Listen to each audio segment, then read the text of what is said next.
Starting in 5 seconds.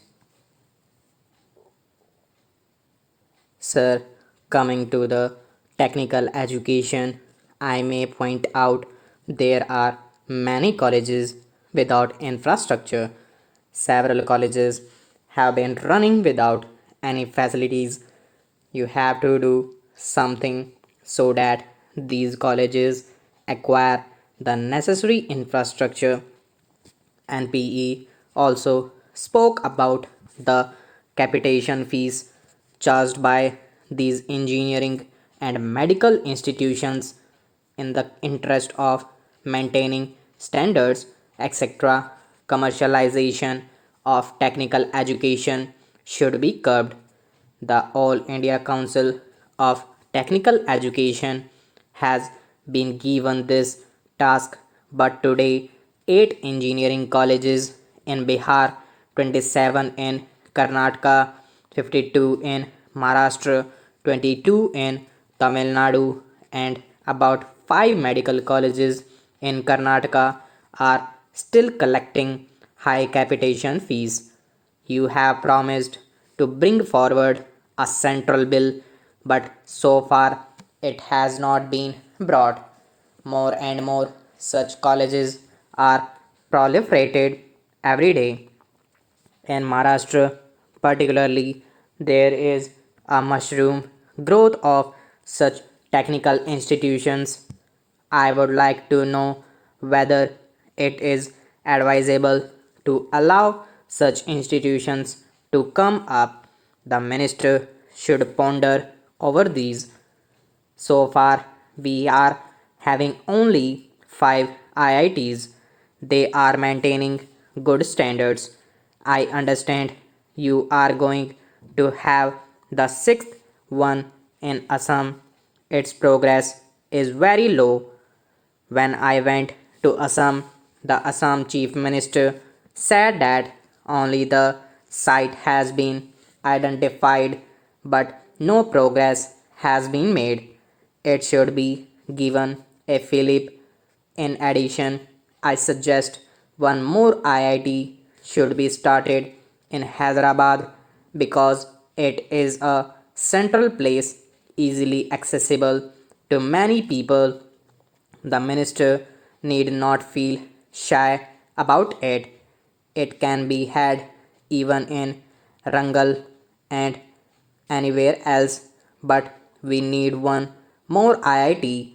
Similarly, the number of Indian institutes of management is also very less. Such institutes are only 4 in number. If you cannot open an IIT, you open IIM in Hyderabad. That is my specific request to the Honorable Minister. You are financing a number of other organizations, the Indian Council of Social Science Research, the Indian Council of Philosophical Research, the Indian Institute of Advanced Studies, Shimla Eda, Indian Council of Historical Research.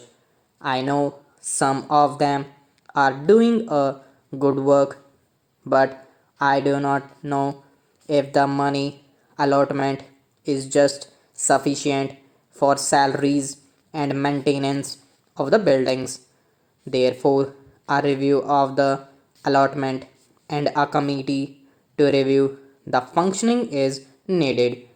The minister knows that the administrative staff college in Hyderabad is a premier institution running on excellent lines, but you have given just rupees 2.5 lakhs as grant in this year's budget. I suggest such an organization must be encouraged. Similarly, for the scientist going abroad, you have provided only rupees 1.25 lakh in the budget. It is a very small amount. This should be increased. The education ministry should lay more stress on the extracurricular activities of the students. Study tours, excursions, The NCC and the NSS should be given encouragement. The earn as you learn has also to be encouraged. It has not picked up in your country, but we should give more encouragement to this scheme because in a poor country like ours, there are many students from the middle class families. If you can introduce a scheme like earn as you learn, at least in some centers on an experimental basis, that would be helpful. Regarding the role of the student unions, also you must review because in certain universities like Delhi University and some other universities, elections to these unions are comparable to the general election, and most of the time of the students is being lost in the direct elections. In earlier days, the student unions were formed by indirect elections. The class leaders used to be elected, and those leaders used to elect the executive of the union.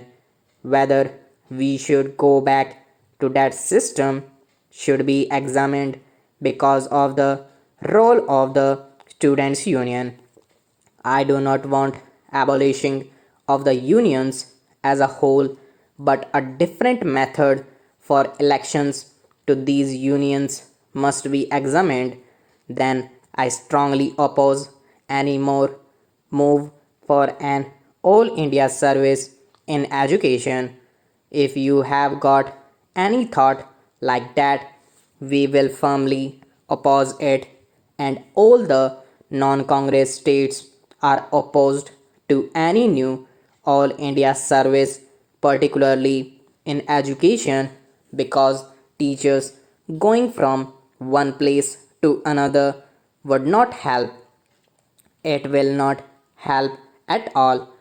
Regarding adult education, also the literacy rate in 1951 was 16%, and it has just come to 36% in 1981.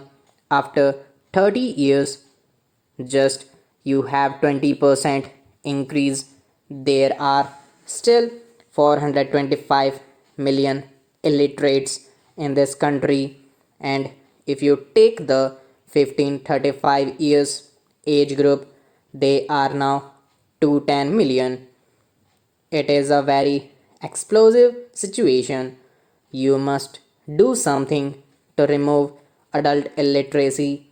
Voluntary organizations should be encouraged to take up this task. Stop.